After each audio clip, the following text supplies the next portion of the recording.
Hello and good morning, students. So in the previous video you got some main points and brief summary of the chapter Mother's Day written by J.B. Priestley. So let's begin now the detailed study of the chapter. The following play, it's a play which is enacted on the stage. So you must get the text in dialogue form, plus you will also be getting the scene on the stage, like the curtain falls and scene number 1, scene number 2, these kind of scenes you get when the writing style is play. So this is a play and it is a humorous portrayal depiction of the status of the mother in a family. So this play tells us what is the status of the mother in a family, and it is depicted in a humorous way. Let's read on to see how Mrs. Pearson's family reacts when she tries to stand up for her own rights. Here in the play, the mother is Mrs. Pearson. She stands up for her rights and the family is shocked. We are going to see the reaction of the family. Before starting, let's see the characters. So we have Mrs. Annie Pearson, Mrs. Pearson, the mother, George Pearson, the father or Mrs. Pearson's husband, Doris Pearson, daughter of Mr. and Mrs. Pearson, Cyril, son of Mrs. and Mr. Pearson. Then we have a neighbor of Mrs. Pearson, Mrs. Fitzgerald. The action, the scene, takes place in the living room of the Pearsons' house in a London suburb. Time is present. Scene is the living room of the Pearson family. Afternoon. It is a comfortably furnished, much lived in room in a small suburban semi-detached villa. So this is the location of the house, and the scene is there of a living room. If necessary, only one door need be used, but it is better with two. Two doors are made on the stage. One up left leading to the front door and the stairs, and the other in the right wall leading to the kitchen. There from the right side door, the audience can have a glimpse of the kitchen and the back door. There can be a muslin covered window in the left wall and possibly one in the right wall too. Looking at the stage, it can be it can be thought that there must be some kind of window in the left side wall and the right side as well. The fireplace is assumed to be in the fourth wall. There is a settee upright, an armchair down left and one down right. A small table with two chairs on either side of it stands at the center. So in the center of the living room, or you can say in the center of the stage, there is one table, and either side of the table there are two chairs. When the curtain rises, as I told you, play, so curtain falls and curtain rises, these kind of words you're going to see. When the curtain rises means when the play begins. It is an afternoon in early autumn and the stage can be well lit. Mrs. Pearson is sitting at right and Mrs. Fitzgerald at left are sitting opposite each other at the small table. So they are sitting like this way, opposite to each other. Right side you can see Mrs. Fitzgerald and left side you can see Mrs. Fitzgerald. Right side is Mrs. Pearson and left side is Mrs. Fitzgerald having a cup of tea.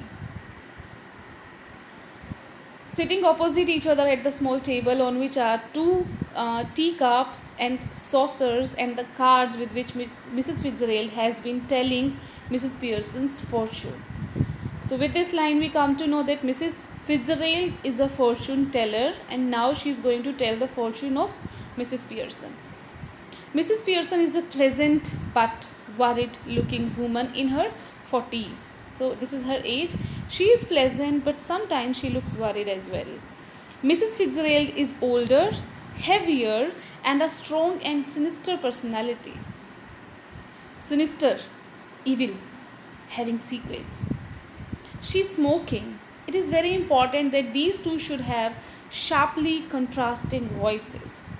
There are two different characters, so they must have two different voices as well. Mrs. Pearson, who is a very simple lady, speaking in a light, flurried sort of tone with a touch of suburban cockney perhaps, and Mrs. Fitzgerald with a deep voice, rather Irish perhaps. So this is the difference between two voices. So now we have started getting dialogues.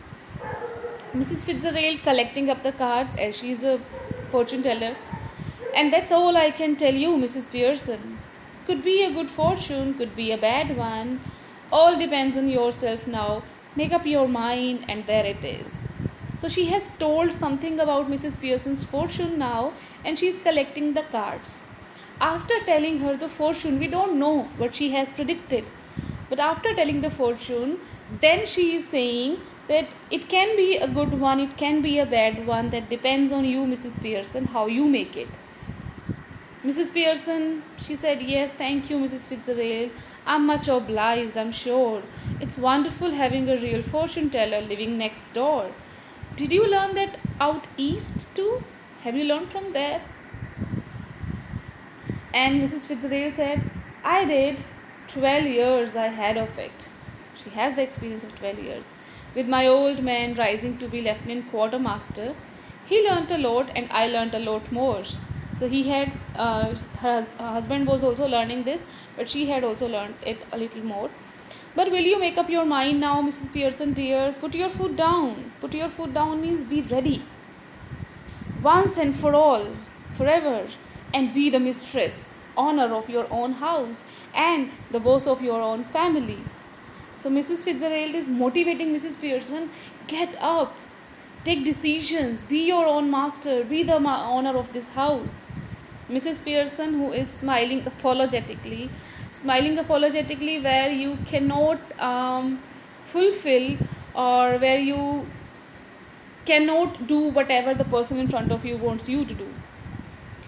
That's easier said than done, Mrs. Pearson said. It is very easy to say, be the boss of your family or be the mistress of your house. But it's very tough to do that. Besides, I'm so fond of them. Them refers to all the family members. I'm so fond of means I like them a lot. Even if they are so thoughtless and selfish, they don't mean to be. So Mrs. Pearson in this paragraph tells the readers and the audience that the family members of Mrs. Pearson are thoughtless and selfish. They do not think about Mrs. Pearson. Mrs. Fitzgerald, cutting in, interfering, said, maybe not, but it would be better for them if they learned to treat you properly. Maybe that your family members do not do it intentionally, but they should learn how to treat you. Pearson said, yes, I suppose it would, in a way. Fitzgerald said, no doubt about it all. Who's the better for being spoiled, grown man, lad or girl? Nobody. You think it does them good when you run after them all the time? Mrs. Fitzgerald said, if you are running after them all the time, listening to their all commands and fulfilling their orders, obeying them, it's not good. You are spoiling them. Take their orders as if you were the servant in the house. Stay at home every night while they go out enjoying themselves. Fitzgerald said to Pearson, you stay every day at home or every night, but they go out. Never in all your life. Have you enjoyed yourself? No. It is the ruin of them as well as you. So you are spoiling them and you are ruining yourself. Husbands, sons, daughters should be taking notice of wives and mothers, not giving them orders and treating them like dirt. Fitzgerald said that these children or husbands should not treat the mother or the lady in the house like a dirt. And don't tell me you don't know what I mean, for I know more than you have told me. Fitzgerald said, Pearson, you have not told me each and everything, but I know that your condition is very bad. Mrs. Pearson, dubiously, doubtfully, I keep dropping a hint. Means I do give them hints to my family members that I am not treated well. Fitzgerald said, hint? It's more than hints your family needs, Mrs. Pearson. That hints are not going to work for you. They are not going to learn from your hints. They need something more. Pearson again said, I suppose it is. But I do hate any unpleasantness, any, you can say, arguments in the house. and it's so hard to know where to start. I keep making up my mind to have it out with them, but somehow I don't know how to begin. So Pearson has many a times decided to talk to the family members that she was not treated well. She also wanted enjoyment in her life. She also wanted to go out, but she did not know how to begin it. She glances at her watch or at a clock. Mrs. Pearson is looking at the time. Oh, good gracious. Oh my God. Look at the time. Nothing ready, and they'll be home any minute. And probably all in a hurry to go out again. You will see here, like a housewife is tensed. Oh, it is the time of my family members. They will be coming and they will be needing things, and then they will be going out again. Suppose you come at home when there was usual school, you just came, had some food, and you just again went back to tuitions. Then you came back, then you went out with your friends, and you came, had dinner, and you went to sleep. Where was the time for your mom? Similarly happens with husbands as well. So Mrs. Pearson was quite tensed and upset and said, oh my God, they will be here at any minute and nothing is prepared. Fitzgerald, as she is about to rise, Mrs. Pearson is about to rise. She just wants to prepare everything. Mrs. Fitzgerald reaches out across the table and pulls her down. Mrs. Fitzgerald pulls her down and she doesn't let her go. Mrs. Fitzgerald said, let them wait or look after themselves for once. Stop spoiling them. Let them come and do everything they want for themselves. This is where your foot goes down. This is where you are wrong. This is where you can begin this. Start now. She lights a cigarette from the one she has just finished. So you can see she's continuously smoking. Mrs. Pearson, who is embarrassed, Mrs. Fitzgerald, I know you mean well. In fact, I agree with you, but I just can't, and it's no use you trying to make me. If I promise you I would really have it out with them, I know I would not be able to keep my promise. So Mrs. Pearson, who was a very soft-hearted person, especially for her family members, she clearly told this to Mrs. Fitzgerald that if I promise you that I will not be spoiling them or I will not be taking their orders, it will be wrong. It will be impossible on my part because I cannot be hard with them. Fitzgerald said, then let me do it. If you can't manage your family, if you can't improve your family, if you can't say a no to your family, let me do it. So now Mrs. Fitzgerald is somewhere there wanting to have control on Mrs. Pearson's family. Mrs. Pearson, who was flustered, confused. Oh no, thank you very much, Mrs. Fitzgerald, but that would not do at all. You just don't come into my family matters. It could not possibly be somebody else. They would resent it, refuse it, deny it at once and would not listen. And really I could not blame them. I know I ought to do it. I should teach them, but you see how it is. She looks apologetically across the table, smiling rather miserably. She's not able to smile, but she's smiling. And she doesn't want Mrs. Fitzgerald to interfere into her family. Mrs. Fitzgerald coolly said, you haven't got the idea. Pearson, bewildered, surprised, shocked. Oh, I'm sorry. I thought you asked me to let you do it. I thought you want to handle my family. Fitzgerald said, I did. I said this, that let me handle your family. But not as me, as you. She said, I'm not going to handle your family as Mrs. Fitzgerald. I'm going to handle your family as you, as Mrs. Pearson. Pearson said, but I don't understand. You could not be me. How can anyone be anyone else? We will remain who we are. Fitzgerald coolly, you can see she was cool and calm and composed all the time. She said, we change places, or really bodies. So they are going to change bodies only. Okay. You look like me, I look like you. Means personality inside will be changed. Pearson said, but that's impossible. Fitzgerald said, how do you know that's impossible? Ever tried it? Have you ever tried to change the bodies? No, of course not, Pearson said. Fitzgerald again said coolly, I have. Not for some time, but it still ought to work. I have not tried it for some time now, but it should work. Won't last long.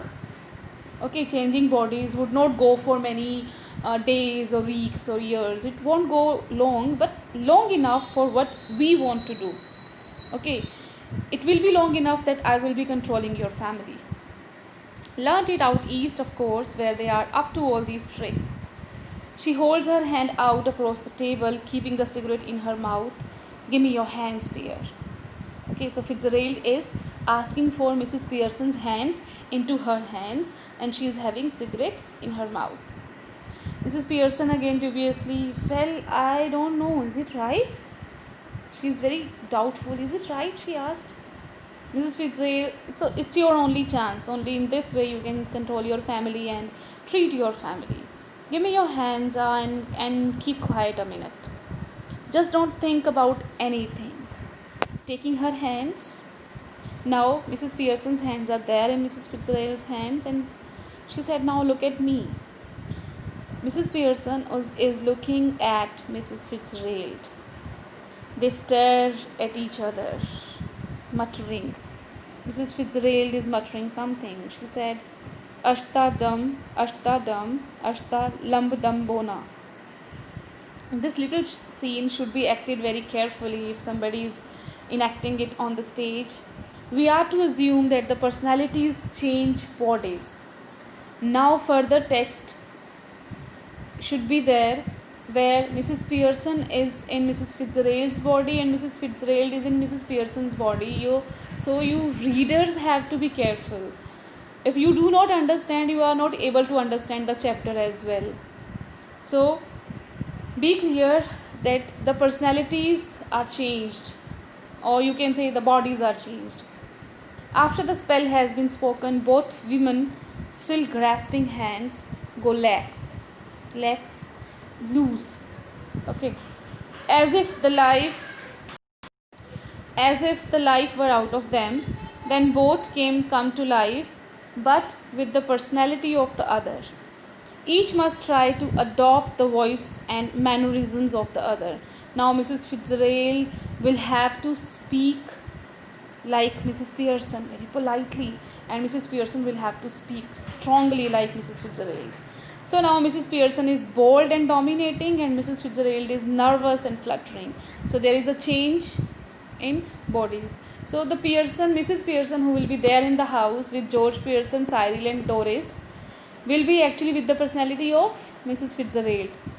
Okay, और Mrs. Fitzgerald के घर पे जो गई हैं उसके अंदर personality होगी Mrs. Pearson की. So this is the change. Please be careful while reading this. Now today's word.